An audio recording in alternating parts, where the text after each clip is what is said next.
Welcome back to my channel. Today we're going to make amaranth leaf. This is a kind of green vegetable available in Indian stores. I've chopped it finely.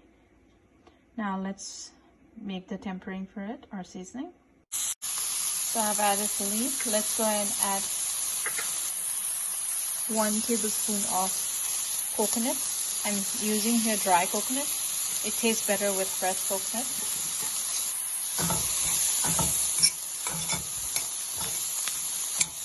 Let's reduce the heat to low. Sprinkle a teaspoon of water and let's cover and cook for 5 minutes on low heat. Our amaranth is ready to be served. This can be served with rice or chapati.